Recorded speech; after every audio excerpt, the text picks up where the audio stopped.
Welcome to the Anita Chat Podcast. I'm your host and coach, Anita Rombo. This is the podcast for growth-oriented, high-vibe, and big-hearted people who are ready to show up and glow up to be the best versions of themselves. If you are ready to embrace your most authentic, aligned, and abundant life, one that feels great on the inside and out, then you, my friend, are in good company. Grab your favorite bevy, settle in. We've got lots to chat about. Fellow beautiful souls, and welcome to the channel. So excited to be with you here today to share with you a life hack that's going to help you live more fully now, but also share with you the hidden costs that come with waiting for that perfect time to live fully now or to do whatever it is on your dang mind. So let's dive in. This exercise is straight from Benjamin Hardy's book, Be Your Future Self Now. I really enjoyed this book.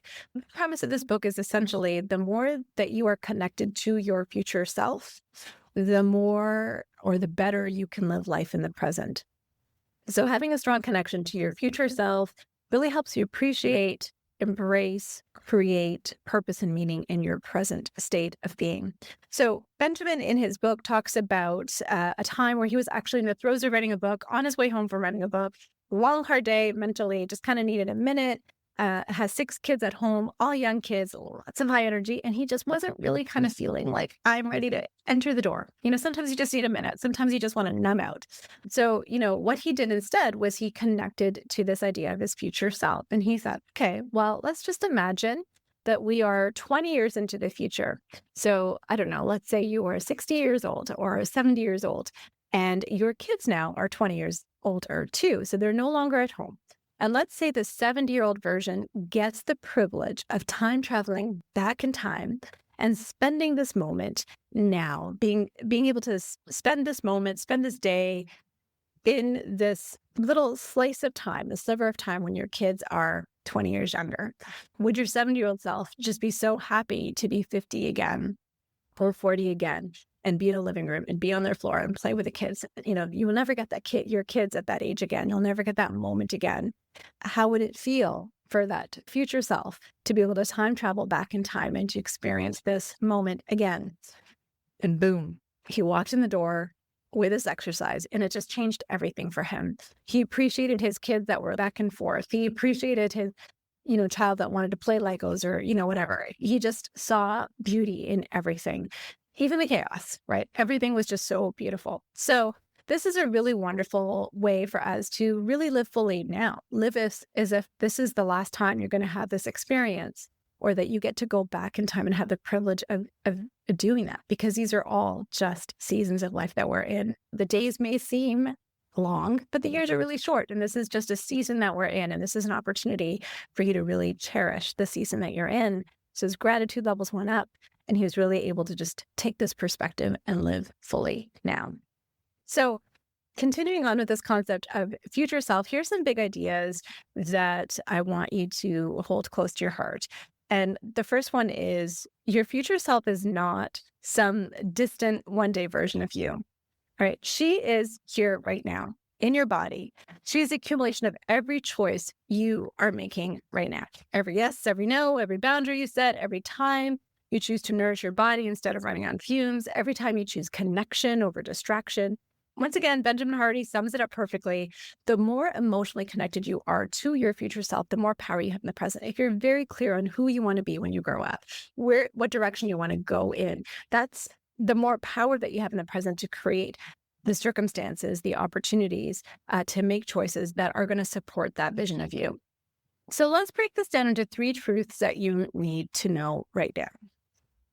Cool. This one hurts. And that is waiting has a cost. Every day you push off living the way you want, you reinforce your current trajectory, right? If nothing changes, then nothing changes, right? If nothing changes, 5 years from now won't look that different. And if that makes your stomach sink, then that's your wake-up call that it's time to make a move. Stop waiting for whatever it is. I've seen this play out so many ways in my coaching practice. One woman I recall kept putting off starting off a family. And it's a big decision and you have to be fully in. And she kept putting it off because her career was just taking off. and she didn't want to jeopardize her career. But a decade later, she realized she was 10 years older. It was harder for her to conceive. She couldn't get back the time she thought she had. And she wasn't able to have her own child as a result. Right. Another client delayed visiting her parents out of state. And by the time her schedule finally cleared, her father had passed away. It was too late. And someone else I know, kept postponing her health until next Monday. I mean, we've heard that. Oh, I'll start the diet on Monday. On Monday, I'm going to be all hardcore again, right? And a year later, she was sitting in her doctor's office hearing the words pre-diabetic. So the point here is that waiting always costs more than starting small today in service of that vision. So whatever it is that's in your heart, know that it's in your heart for a reason. You're holding a vision of it. Just start. Waiting is going to come with a cost. No better time than to start today. And when we think about starting today, this is also why people come to me as a coach, because truth number 2 is small tweaks shape big results. You don't have to burn everything down. You don't have to blow up your whole life to get on a better path, right? If there's a lot of dissonance between what you want to be when you grow up or where you'd like to go and where you are right now, you don't have to burn it all down. Think of it like flying a plane. When a plane shifts its nose by just a few degrees, it will end up in a completely different direction, right? Completely different flight path. So if you shift your direction by just a few degrees today, you'll land in a completely different place 5 years from now. So that tiny change that you make today, it compounds. And so saying no to that one thing that drains you, adding a habit that fuels you, that's how the big transformation actually happens. It's one small choice at a time. And it could be the choice to get the support, to work with a coach or mentor, to align yourself with a different group of friends, to eliminate triggers from your environment, whatever it is that you want to create. Oftentimes, I find a lot of resistance in working with me initially because people think, oh my God, I want this thing so badly. I can't do it. I need your help. But I also don't want it because I don't want to blow this all up. And guess what? It's so gentle. It doesn't have to be that way.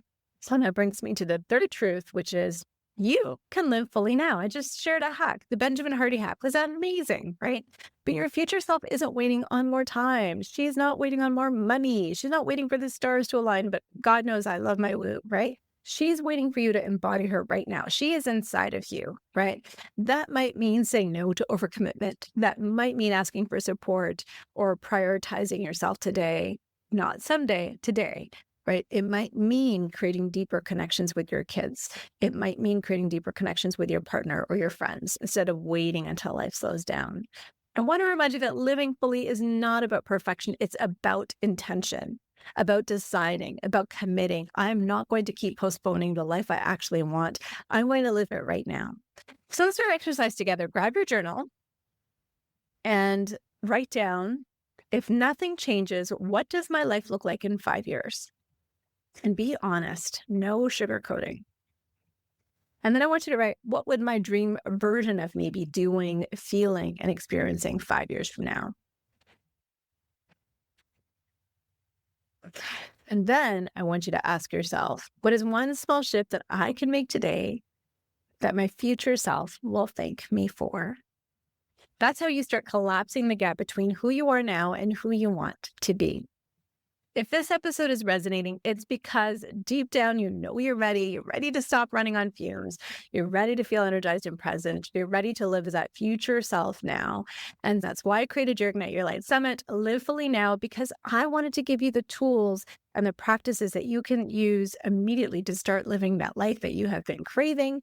Here's a taste of what you're going to be learning. We're going to talk about how to beat burnout and bring your spark back, how to parent with presence without losing yourself, how to fuel your body even when you're tired or busy, how to restore balance with ancient Ayurvedic practices, how to deepen your relationships with more intimacy and connection. Then lastly, how to turn stress into strength and use discomfort as a superpower. My friends, this isn't about doing more. It's about choosing better for you, for your future, and the people that you love the most. So if you're ready to reset, realign, and reclaim the life you're meant for, join me in an incredible lineup of experts at the Ignite Your Light Summit. Live fully now. I can't wait to see you there. Bye for now.